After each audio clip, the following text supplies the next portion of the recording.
വാട്സപ്പിൽ ഇങ്ങനെ 2 പോസ്റ്റർ അയച്ചിട്ട് എളാച്ചൻ പറഞ്ഞു, പറ്റുമെങ്കിൽ വാ, വേറിട്ടൊരു അനുഭവം ലഭിക്കുമെന്ന്. എന്നാൽ പിന്നെ ഒന്ന് പോയി നോക്കാം. ഉച്ചയ്ക്ക് ഗയാൽസ് 2 ഉറങ്ങിയപ്പോൾ ഒന്ന് കുറ്റ്യാടി വരെ പോയി വരാമെന്ന് കരുതി. കുറ്റ്യാടി മെഹഫിൽ ഓഡിറ്റോറിയത്തിൽ നിന്നാണ് പ്രോഗ്രാം എന്താണെന്ന് ഏകദേശം മനസ്സിലായി കാണുമല്ലോ. അതെ, ഗാല 2024 തണൽ കരുണ സ്കൂൾ ആനുവൽ ഡേ സെലിബ്രേഷൻ. ഏകദേശം എല്ലാവർക്കും സുപരിചിതമായ പേരാണിന്ന് തണൽ.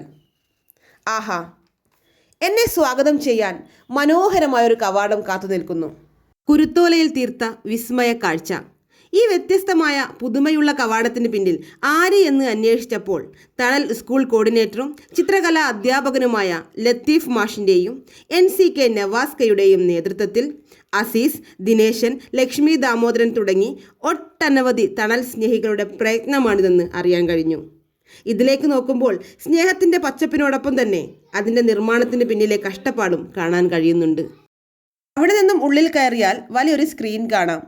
ഉള്ളിലെ പരിപാടികൾ അവിടെ ഇരുന്ന് തന്നെ ആസ്വദിക്കാം. മറുഭാഗത്ത് സ്നേഹത്തിൻ്റെ മറ്റൊരു മുഖമാണ്. അത് ഞാൻ വീഡിയോയുടെ അവസാനം പറയാം.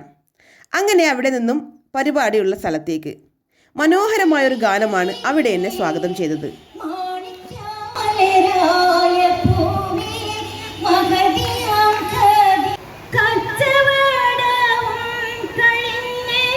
ഇവിടെ വന്നപ്പോൾ മനസ്സിലാക്കാൻ പറ്റിയൊരു കാര്യം, ഇവിടെ ഓരോരുത്തർക്കും തണൽ ഒരു സ്ഥാപനമല്ല, മറിച്ച് ഒരു വികാരമാണ്.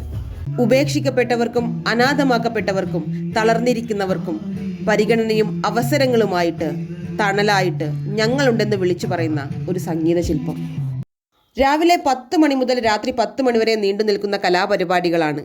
തണൽ സ്പെഷ്യൽ സ്കൂൾ കുട്ടികളും അവരുടെ സ്പെഷ്യൽ എഡ്യൂക്കേറ്റേഴ്സും ആയമാരും അങ്ങനെ എല്ലാവരും ചേർന്ന കലാസദ്യ. മുമ്പൊക്കെ ഭിന്നശേഷിക്കാരുടെ മാതാപിതാക്കൾക്ക് മുമ്പിൽ വലിയൊരു ചോദ്യമുണ്ടായിരുന്നു. വിദ്യാലയത്തിൽ നിന്ന് പടിയിറങ്ങിയാൽ അല്ലെങ്കിൽ 17-18 വയസ്സിന് ശേഷം സ്വന്തം മക്കൾ എന്ത് ചെയ്യും എന്ന ഒരു ചോദ്യം.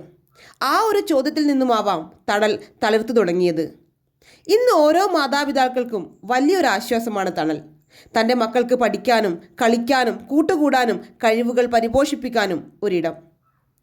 ഈ കുട്ടികളെ ട്രെയിൻ ചെയ്യുന്ന ടീച്ചേഴ്സ്, സ്പെഷ്യൽ എഡ്യൂക്കേറ്റേഴ്സ്, ഇവിടെ എല്ലാവരും അവരെ മാലാഖമാർ എന്നാണ് വിശേഷിപ്പിച്ചത്.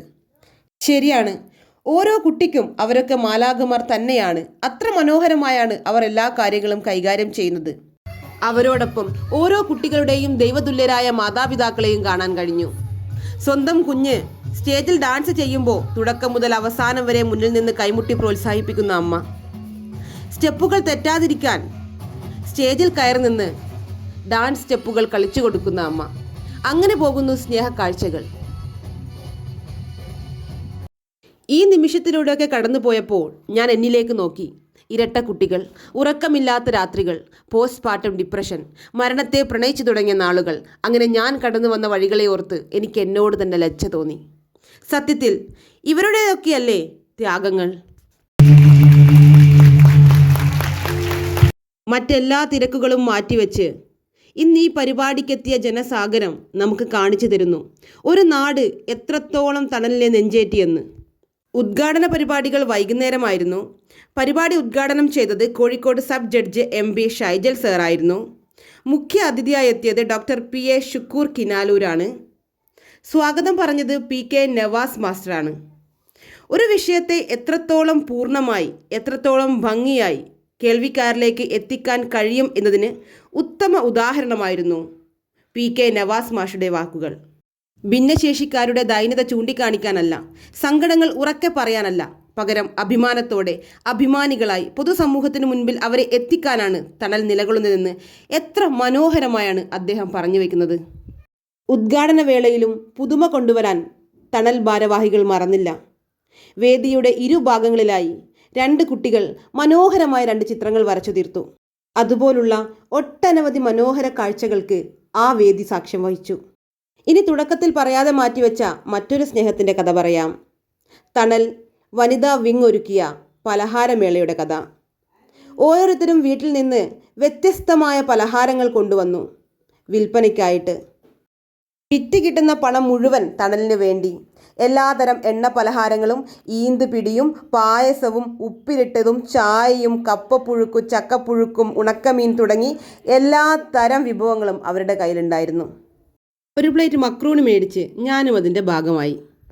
ഒരുപാട് നേരം അവിടെ ഇരിക്കാൻ പറ്റാത്ത വിഷമത്തിൽ മടങ്ങുമ്പോൾ ഞാനും മനസ്സിലൊരു കാര്യം തീരുമാനിച്ചു. അടുത്ത വർഷം വെറും ഒരു കാഴ്ചക്കാരി ആവാതെ ഇളയച്ഛൻ്റെ കൈപിടിച്ച് ഇവരോടൊപ്പം നിന്ന് പ്രവർത്തിക്കാൻ ഞാനും ഉണ്ടാകും.